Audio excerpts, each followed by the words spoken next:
final quarter begins right now.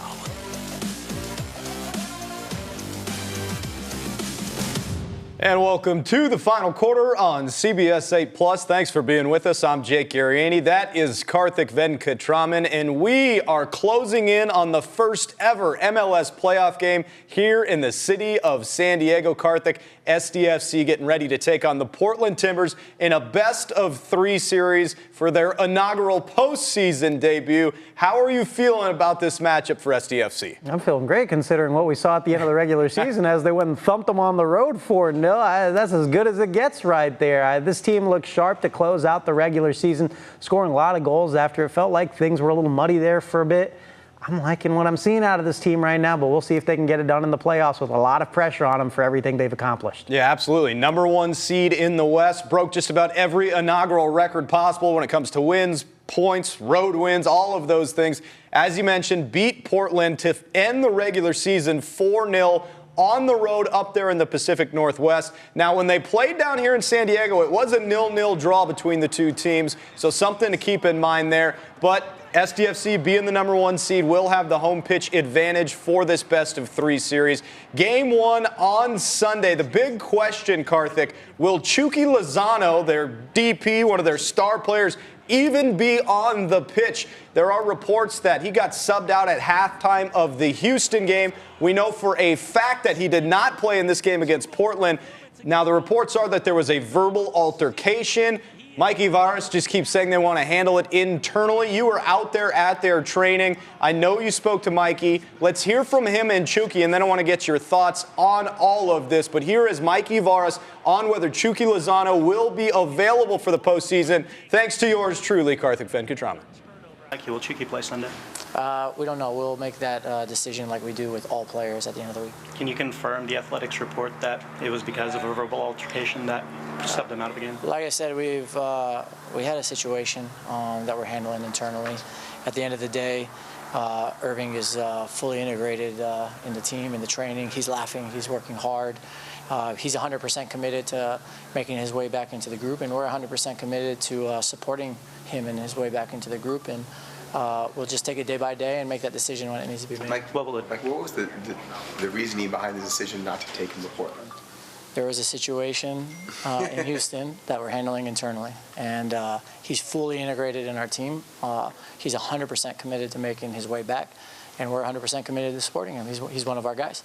We'll take it day by day, and we'll make that decision at the end of the week. What will determine whether he will play on Sunday? His actions and his interactions are going to decide that, but he's fully committed, and he's showing a great response, and we're fully committed to supporting him. All right, there is your coach talk now. Irving Lozano took to social media today and posted this on his Instagram page, quote, "I am passionate and competitive person who always wants to give everything for the team. Sometimes that same intensity can lead to reactions that don't reflect who I am or the respect I have for everyone around me. I didn't react in the right way, and I've already taken responsibility, addressed it, and moved forward. What matters most to me is continuing to grow as a player, as a teammate, and as a person. Every day I'm learning, improving, and doing my best to contribute positively to the team. I'm fully focused on what's ahead, on the goals we share, and on helping San Diego achieve everything we've been working for. We've built something special together. I'm proud to be a part of this club's journey for many years to come." Karthik, you've heard all the sides of the story. Break it down for us. Yeah, I think for me, it's fine.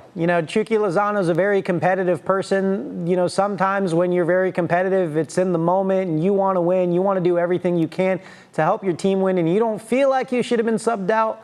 You see it sometimes. We've seen it in the MLB playoffs this year, guys not wanting to be subbed out when, they're asked to. And I think it's just one of those things that it was a competitive, caught up in the moment type of deal. Chucky Lozano feels very remorseful about it. As you've seen, he probably wishes he could maybe take back some of the words that he said. Is kind of what we don't know what he said, but based off of what he wrote in his statement, you can kind of take that from it. And I do think this team is moving forward, and you heard it. We heard from other people today as well. Jeppe Tverskov, Anibal Godoy, they both, kind of talked about it, and you said we're all moving forward, and Chucky's a very important part of this team. He was out at practice ahead of this, match coming up on Sunday, and, you move forward from here. That's all you can do. This is not something we've seen from him all season long, or, he's not gotten like a bad rap as a guy who's always causing locker room problems. This is a very strong locker room.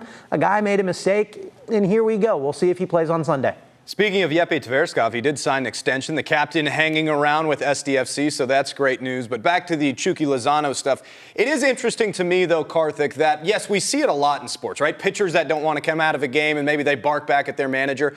But for this to elevate to a disciplinary action where he didn't get a play in an entire match, that to me screams that this was something a little bit more intense than your typical, hey, I'm fired up about this situation, or I'm fired up about getting pulled. He must have really crossed a line if they were going to take him out of a very important match, a match that ultimately did determine the seeding in the playoffs. So it's not like they had everything wrapped up and they said, hey, we'll just sit him to show this, right? I mean, they sat him in a very important game. They may sit him for the playoffs. I think I'd be pretty surprised if he does sit for the postseason. But to me, it's a really important decision for Mikey Varas to say, look, you crossed the line, and we're going to prove it in front of everybody that you crossed the line. And with that being said, Karthik, I think Mikey Varas is all about team first. SDFC since day one has said this is about the team, the city, the Azul and Chrome. We are one. No one person will rise above that crest that we honor. And again, we don't know what happened, but it feels like Chucky maybe tried to rise above that a little bit. As you said, feels remorseful. But to take that kind of action was pretty intense. I mean, you got to set the precedent, though, right? It is what you said. Like, if you have heard Mikey Varas from day one to day now, you're going to hear him say, this is about the club. This is about what we accomplished. This is about being one, representing the city. These are all things that he says constantly. So if you're trying to build a culture, you can't in year one. A star is not above everybody else on the team, and that's what Chucky Lozano is. He's a star. He's been the second best player on this roster throughout the entire season. And you can't let anybody speak in that sort of way that goes, above and crossing that line. So Mikey Varas made the decision to sit him for a game. I don't think we're going to see Chucky Lozano being sat for much longer. I think this team is moving forward. I think they understand that he's remorseful. You heard Varas saying that soundbite that, they want to see his actions, his intentions, everything in a positive direction moving forward. And if you listen to his teammates, they'll say that that's kind of what it's been. And, Varas has been in full support of him. But at the same time, you have to set a tone for this team, especially as we are at such a pivotal point where it's, not win or go home quite yet because of the best of three in the first round.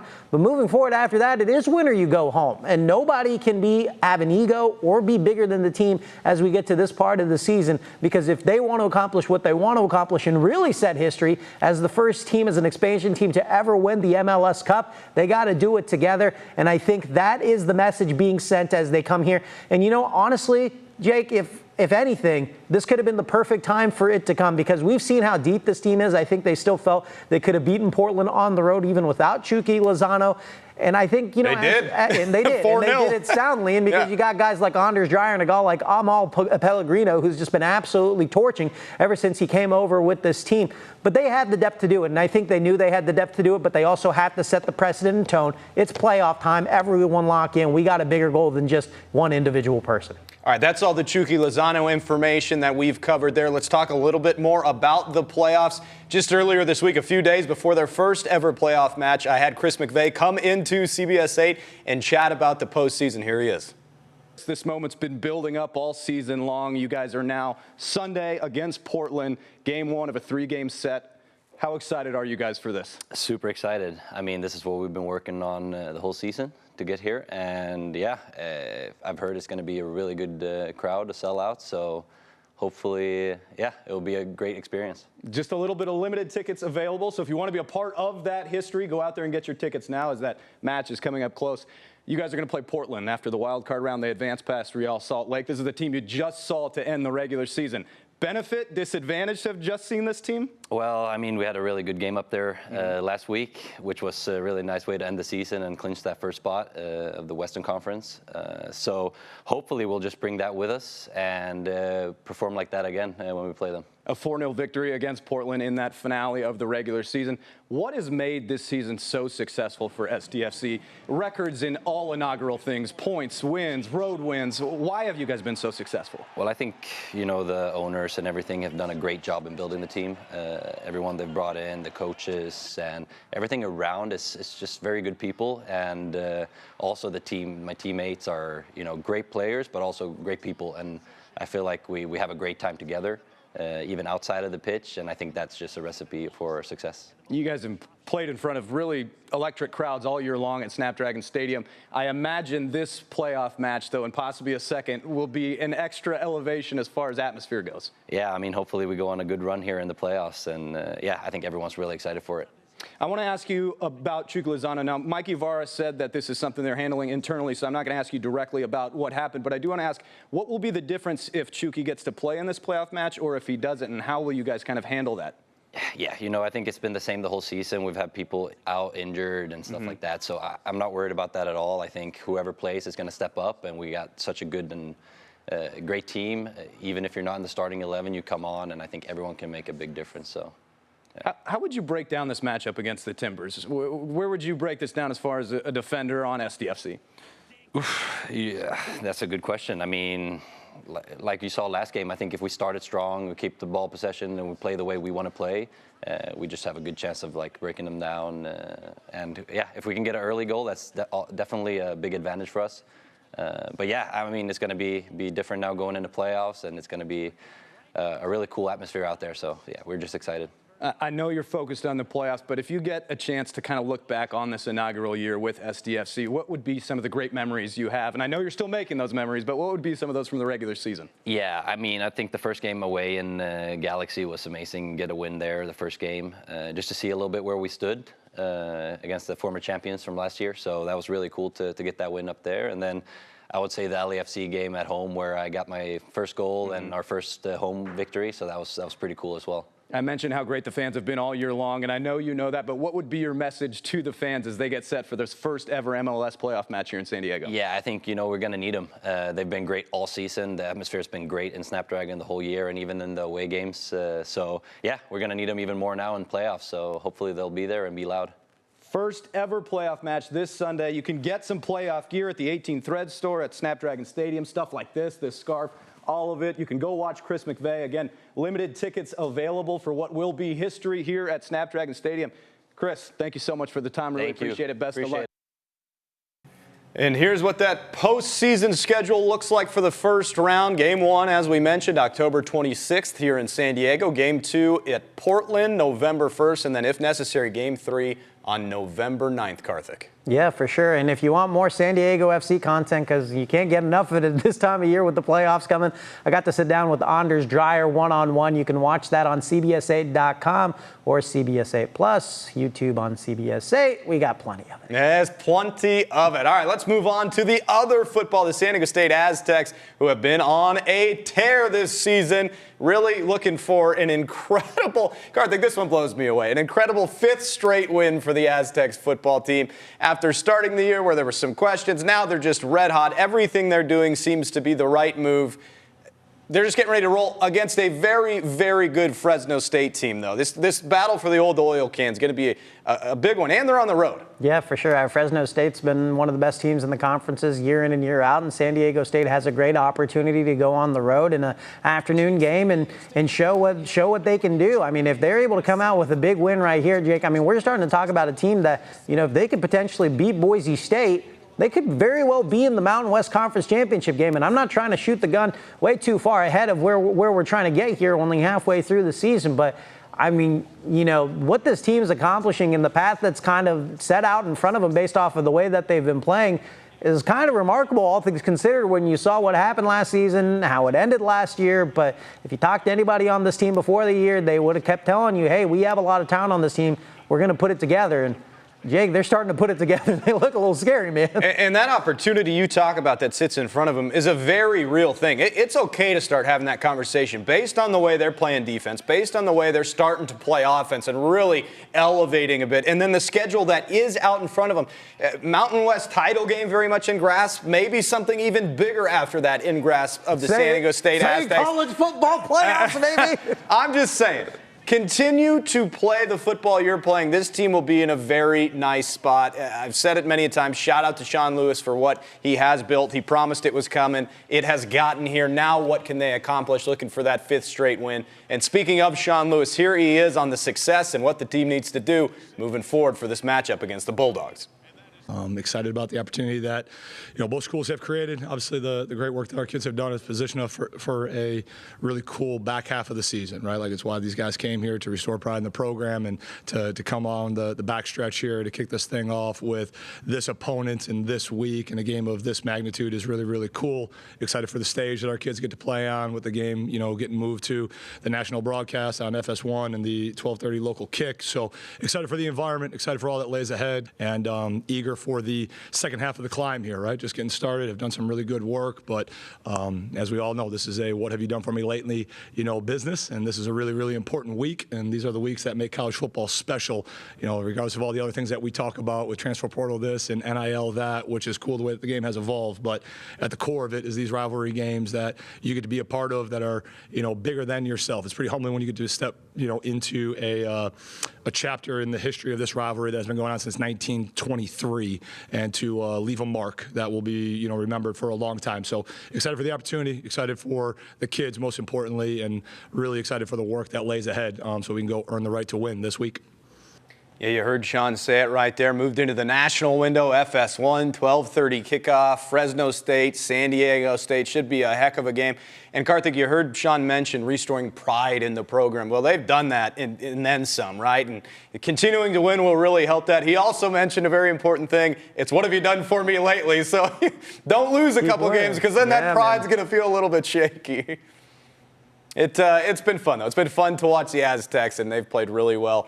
That game will help determine a lot of the outcome of their season here as they get set to take on the Bulldogs. Let's move on to the biggest story, probably just in the overall sports world outside of San Diego. The NBA news that really rocked the NBA, the FBI, the everything. I mean, this had it all. This went from the FBI to the mafia to sports gambling to rigged poker games. Really some crazy, crazy storylines in this thing.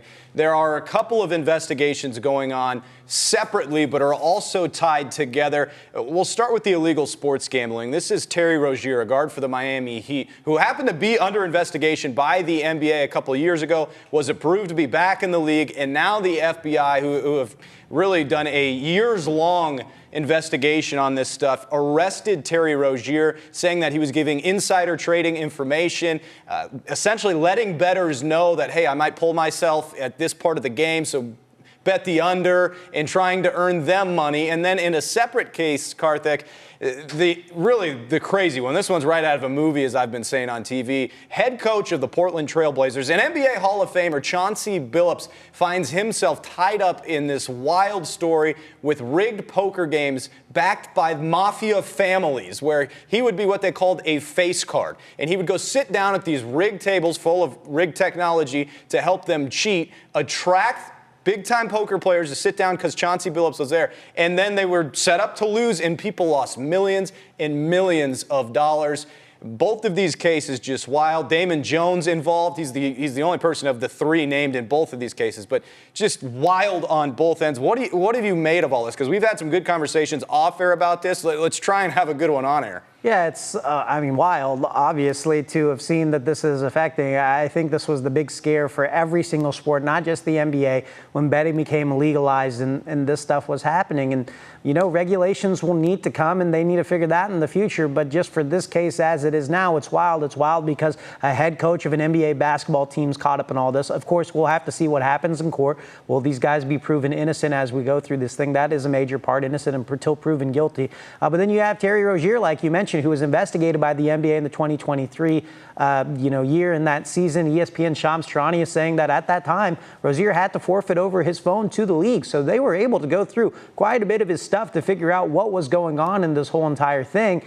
They kept letting him play, and here we are now with the FBI arresting him. So, in that front, if the NBA was wrong on this with their investigation, that is a huge blemish for the league that they let that slip and let that go by, and they weren't able to do it. For how much Adam Silver has done for this league and tried to push it forward, make it global, find different ways to make it more entertaining, for this to happen on the back end and for this to slip under the cracks, this would be not only a huge blemish on the league, a huge blemish on Adam Silver, the commissioner of the NBA, which is, I would say he's one of the more popular commissioners in all of sports. So it's very interesting how this whole thing has played out so far with the arrest. I know there's a lot of shock value off the top. We'll see as facts continue to come out. But, the big, I think, fear for not only the NBA but other sports leagues now are how many more people are tied up in this thing. This is just kind of what a lot of people are saying is a scratching of the surface of how many people are involved in this thing. How many more people will be involved? Will actual stars be involved in any league? There's going to be a lot of questions moving forward, Jake, but it's definitely going to be one big of a shakeup and a lot of documentaries coming out in the future based off of what we're seeing right now. Yeah, more than 30 people were arrested the other day in charge with these two separate investigations. Remember, two separate investigations going on here. And another point to reiterate that Karthik mentioned, innocent until proven guilty. You and I have talked about how it feels like everyone's just saying, oh, they did it, they did it, they did it. We don't know that yet, right? The FBI made some arrests. You have to let the judicial system play out, and we'll see what happens here. I think when you talk about Adam Silver and the NBA and maybe dropping the ball on this whole Terry Rozier thing, remember, the NBA can only do what's within their power. The NBA is not the FBI. The FBI obviously has way more jurisdiction than what the NBA did. So I'm not going to sit here and say that it was completely the NBA's fault. They probably did their due diligence, thought it was okay, and moved on. And maybe it was okay. Maybe the FBI and Rozier will, be proven innocent after all is said and done. But you really do wonder, does it go any deeper? Does it not? Is this, over a course of a multi-year investigation, did they get all the people they were going for? And then the other big thing that I think is the most important topic to talk about, because we saw things with Calvin Ridley, and this whole story kind of stems back to the Jonte Porter stuff. When these leagues decided to lie in bed with all these gambling sites, and gambling is in your face nonstop these days, every other advertisement is about gambling. ESPN has their own sportsbook, MGM sportsbook. Everything you hear now is gambling first. Gamble, gamble, gamble, gamble. It's more accessible to the players than all time. There's more money being thrown around than ever before. What did you expect? What did you expect? So more than scratching the surface on just this case, Karthik, I'm curious to know how deep does it go across all leagues, and what are the leagues doing to prevent it? Yeah, for sure. I think there are probably some minimal rules, but I think this is one of those things where, betting became legalized, and I don't want to compare it to NIL, but you know how NIL kind of just had its major push, and now you're all of a sudden playing catch up on a lot of these things, on creating regulations, rules, and finding ways to kind of make it work in your system that you already have. Whatever it might be, I think all leagues need to look internally now on how seriously they're taking this, what regulations need to move forward, how can they even regulate this thing moving forward. I think those are major questions all leagues are going to have because this thing's not going away. As you mentioned, betting is everywhere. That's pretty much what all anyone talks about. When we talk about whether a team's going to win, we talk about the over, under, the line, whatever it might be. It's just when we talk about sports, in a lot of ways, we talk about betting. It's here, and these leagues got to figure it out. And to be brash about it, it's not going anywhere, as you mentioned, because there's too much money in it.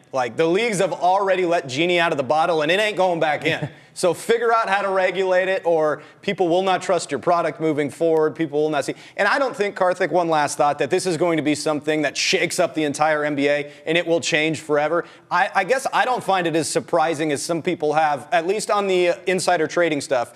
The poker stuff is a whole other thing. But the insider trading stuff, I don't find it as surprising because we already knew this was happening because it's happened before. Because all of this gambling stuff is so much in your face. So I guess I don't think it's going to be some league-altering, shattering thing, but it is important to get this on lock before it becomes that shattering, altering thing. I'm not surprised that it's happening. I maybe disagree with you if there were stars that were involved in this and some of the major faces of the NBA were somehow involved in this. I do think that there might be, some sort of blemish in how people view the league. If you don't want, when your key players and other players are talking or coaches, you don't want it to be that this league is fixed. And, that could be the conversation if this moves forward at an even bigger rate than what it is right now. And one thing I don't have a huge statement on, but that doesn't make a ton of sense to me is the money situation. Like, Chauncey Billups played 17 years in the NBA. He was making, from what I heard, somewhere between $4 and $6 million a year as the head coach of the Portland Trail Blazers. Like, when is enough money enough if, this does turn out to be true? Is it something where money had been lost and he's trying to get it back? It's just there's a lot of questions up in the air. I found it weird when you talk about these guys making millions of dollars, including Terry Rozier, and then trying to make more. Just a question that I don't have an answer to. Definitely a hard thing to say. Maybe it's just the competitor in them always wanting more, always want to achieve more, always wanting to reach a new high, if you will. And I don't know. We'll have to see. I want to see how this legal process plays out. Chauncey Billups released a statement. He says, "I wait for my day in court," which clearly means that he feels like he has done no wrongdoing here. Let's see. Let's see how it plays out. There is a lot to play out, and we could talk probably another 6 hours on this, but we would not keep you that long. Jump in on the conversation each week with us, please. You can get in on the comments. You can reach out to us on social media or email. We love to have these conversations with you, the viewers, and we appreciate you watching every single week here on the Final Quarter on CBS 8+. Karthik, send them off, my friend. Oh, man, I'm tired today. That's all I got, man. Bye.